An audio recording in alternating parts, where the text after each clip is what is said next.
आज की इस वीडियो का टॉपिक है सेल्स वेरिएंस। इस वीडियो में हम जानेंगे सेल्स वेरिएंस क्या होता है, कंपनी इसको क्यों और किस तरह से कैलकुलेट कर सकती है। तो सबसे पहले अगर वेरिएंस की बात की जाए तो जैसे कि अपनी लास्ट वीडियो में हम वेरिएंसेस को सीख चुके हैं कि वेरिएंस किसी भी डिफरेंस को वेरिएंस कहा जाता है। तो अब यहाँ पे अगर सेल्स वेरिएंस की बात की जाए तो सेल्स वेरिएंस बेसिकली डिफरेंस होता है between actual sales and budgeted sales. Actual sales वो सेल्स होती हैं जो कंपनी एक्चुअली सेल करती है और उससे पैसे कमाती है, और बजटेड सेल्स वो सेल्स होती हैं जो कंपनी प्लान करती है कि इतनी कंपनी ने सेल करनी है। अब यहाँ पे प्लान के दरमियान में और असल में जितनी सेल्स हुई हैं उनके दरमियान में जो डिफरेंस है उसे हम वेरिएंस कहते हैं। अब अगर बात की जाए कि कंपनी सेल वेरिएंस को क्यों कैलकुलेट करती है, तो कंपनी मेजर करने के लिए परफॉर्मेंस ऑफ सेल फंक्शन, मतलब जो सेल्स डिपार्टमेंट है या जो सेल फंक्शन है उसकी परफॉर्मेंस को मेजर करने के लिए कंपनी सेल वेरिएंस को कैलकुलेट करती है, क्योंकि इसके थ्रू पता चलता है कि ये डिफरेंस पॉजिटिव है या नेगेटिव है और उसकी वजह से परफॉर्मेंस जो है मजीद मेजर की जा सकती है। उसके अलावा फर्दर जो एक और पर्पस है हमारे पास सेल वेरिएंस को कैलकुलेट करने का, वो ये है कि सेल वेरिएंस कैलकुलेट करने से कंपनी एनालाइज करती है बिजनेस के रिजल्ट्स, मतलब जो भी बिजनेस के आउटपुट है उसको एनालाइज करती है ताकि वो मार्केट की कंडीशन को बेटर अंडरस्टैंड कर सके। तो ये दो रीजंस हैं जिनकी वजह से कंपनी सेल वेरिएंस को कैलकुलेट करती है। तो अब एक एग्जाम्पल की तरफ चलते हैं और सेल वेरिएंस को समझते हैं। एग्जाम्पल हमारे पास है एक्सपोर्ट लिमिटेड कंपनी की। हम एज्यूम करते हैं कि एक्सपोर्ट लिमिटेड कंपनी जो है वो बुक्स को परचेज करती है और फिर फर्दर उसको आगे सेल करती है। मतलब एक्सपोर्ट लिमिटेड का जो बिजनेस है वो है बुक्स से रिलेटेड। कंपनी ने अब यहाँ पर बुक्स सेल करनी है और क्योंकि हम सेल वेरिएंस पढ़ रहे हैं तो हमारा यहाँ पे कंसर्न जो है वो सेल से होगा। अब हम एज्यूम फर्दर करते हैं कि 2019 का साल चल रहा है और कंपनी ने ये प्लान किया है या ये एस्टिमेट किया है, अंदाजा लगाया है कि कंपनी की जो सेल है वो 5 बुक सेल होनी चाहिए 2019 में और 2000 रुपए की एक बुक जो है वो सेल होनी चाहिए। अब ये एस्टिमेटेड सेल है, मतलब कंपनी ने ये प्लान किया है कि इतनी सेल्स होनी चाहिए, लेकिन एक्चुअली जो है वो रिजल्ट डिफरेंट हो सकता है। जैसे कि अगर हम यहाँ पर देखें तो कंपनी की एक्चुअल सेल जितनी हुई है वो है, कंपनी ने 6 बुक सेल की हैं और एक किताब को 3000 रुपए में सेल किया है। अब ये एक्चुअल सेल है, दर हकीकत कंपनी को 3000 रुपए एक किताब से आए हैं और 6 बुक्स टोटल कंपनी ने सेल की हैं, जबकि प्लान को हम देख सकते हैं कि प्लान कुछ डिफरेंट है। बुक्स भी प्लान में 5 थी जबकि एक्चुअली बुक्स जो है वो 6 सेल हुई हैं। इसी तरह जो एस्टिमेटेड प्राइस पर बुक थी वो प्लान में 2000 रुपए थी और एक्चुअली जो है वो 3000 रुपए आ रही है। अब यहाँ पर ही हम फर्क देख सकते हैं कि अगर बुक्स को ही सिर्फ देखा जाए तो प्लान में 5 थी और एक्चुअल में बुक्स 6 थी। प्राइस में भी फिर कुछ डिफरेंस है, प्राइस 2000 की एस्टिमेटेड थी लेकिन एक्चुअली जो प्राइस आई वो 3000 रुपीज की आ गई। अब यहाँ पे हम देखें तो फर्क तो आ रहा है। अगर फर्क आ रहा है तो कंपनी चाहती है कि वो सेल वेरिएंस को कैलकुलेट करे और जाने कि ये सेल वेरिएंस कंपनी के लिए फेवरेबल है या नहीं है। तो अब सेल वेरिएंस को कैलकुलेट करने के लिए कंपनी यहाँ पर एक फार्मूला यूज करेगी और नॉर्मली किसी भी कंपनी ने अगर कैलकुलेट करना है सेल वेरिएंस तो वो इस तरह से सेल वेरिएंस को कैलकुलेट कर सकती है। जैसे कि हम जानते हैं कि एक्चुअल और बजटेड सेल के दरमियान में जो डिफरेंस होता है उसे सेल वेरिएंस कहते हैं। तो यहाँ पे हम क्या करेंगे कि एक्चुअल सेल में से बजटेड सेल्स, मतलब जो प्लान किया हुआ है, उसको निकाल देंगे और हमें डिफरेंस पता चल जाएगा जिसे हम कहेंगे कि ये सेल वेरिएंस है।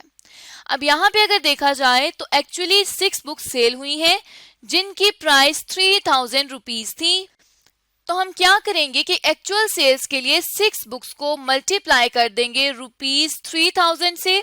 इसी तरह अगर बजटेड सेल्स की तरफ आए तो बजटेड के लिए हमें कहा जाता है कि 5 बुक्स थी जिनमें एक की प्राइस जो है वो थी ₹2000।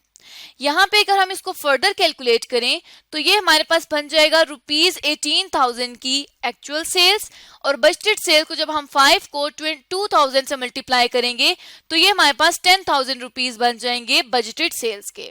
अब यहाँ पर देखा जाए तो एक्चुअली कंपनी ये चाहती थी कि उसको 10,000 रुपए की सेल वो करे, लेकिन उसने सेल कर दी है 18,000 रुपए की, मतलब जो सेल है वो कंपनी ने ज्यादा कर दी है।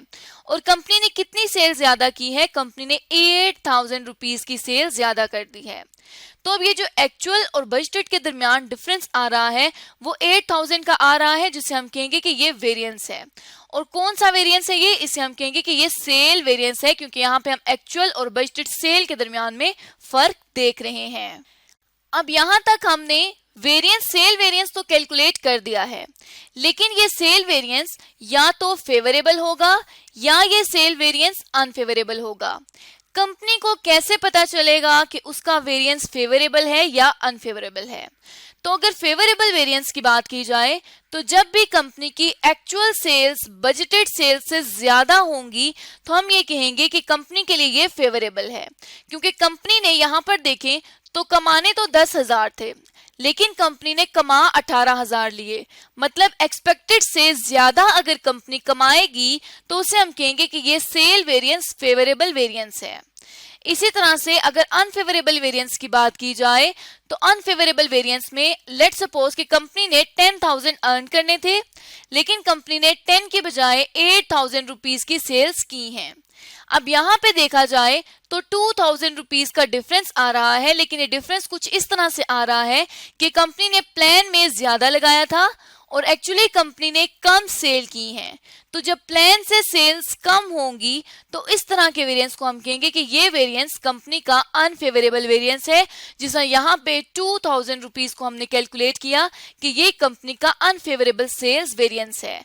तो सेल वेरिएंस के फेवरेबल और अनफेवरेबल के लिए डिसीजन मेकिंग हमने सीख ली है कि अगर प्लान से ज्यादा कंपनी अर्न करेगी एक्चुअली तो वो हो जाएगा फेवरेबल, और अगर प्लान से कम कंपनी अर्न करेगी तो वो हो जाएगा अनफेवरेबल वेरिएंस। अब यहाँ तक हम वेरिएंस को और वेरिएंस फेवरेबल है या अनफेवरेबल है इस चीज को हम सीख चुके हैं।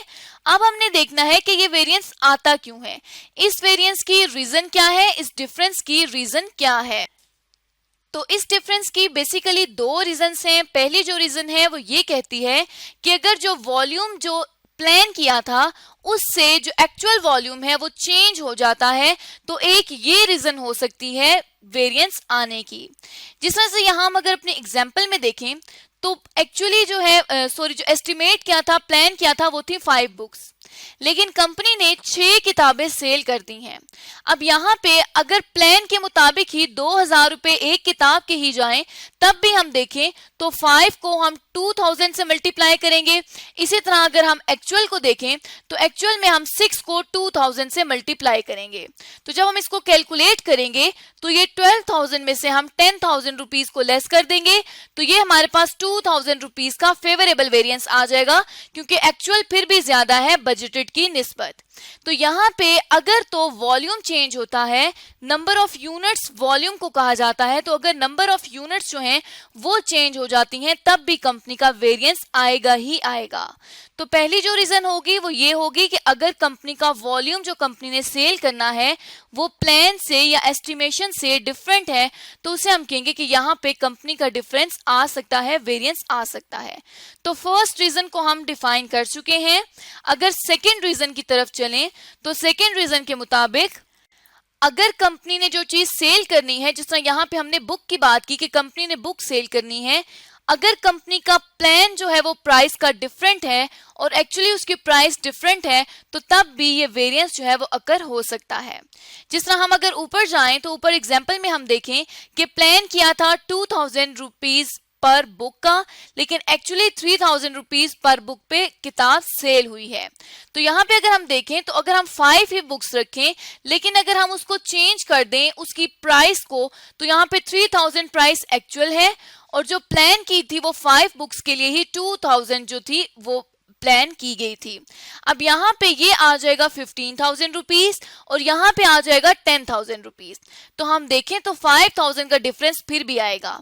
तो वॉल्यूम चेंज हो या प्राइस चेंज हो प्लान से, तो कंपनी ये कंसीडर करेगी कि उसका डिफरेंस आना ही आना है, यहाँ पे कंपनी का वेरिएंस एग्जिस्ट करेगा।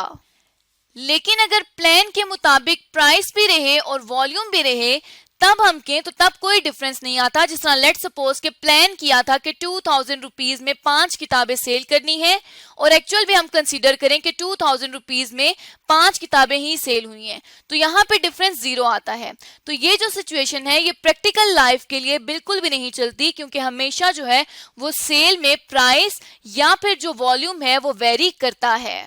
अब इन्हीं दो रीजंस की बेसिस पर जो है सेल वेरिएंस को दो टाइप्स में डिफाइन किया जाता है। पहली जो टाइप है वो है सेल का वॉल्यूम वेरिएंस, जो तब एग्जिस्ट करता है जब पहला है सेल का प्राइस वेरिएंस, जो तब एग्जिस्ट करता है जब कंपनी के प्राइस में कुछ डिफरेंस हो। दूसरा आता है सेल का वॉल्यूम वेरिएंस, जब कंपनी की सेल यूनिट्स में कोई डिफरेंस हो तब ये वेरिएंस एग्जिस्ट करता है। अब इन दोनों टाइप्स को मजीद हम अपनी अगली वीडियो में जानेंगे कि ये दोनों टाइप्स क्या हैं और इनको किस तरह से इन वेरिएंसेस को कैलकुलेट किया जाता है, इसको हम आने वाली वीडियो में डिस्कस करेंगे। तो इस तरह से आज के इस वीडियो में हमने जाना कि सेल वेरिएंस क्या होता है, सेल वेरिएंस क्यों एग्जिस्ट करता है और सेल वेरिएंस को किस तरह से कैलकुलेट किया जाता है।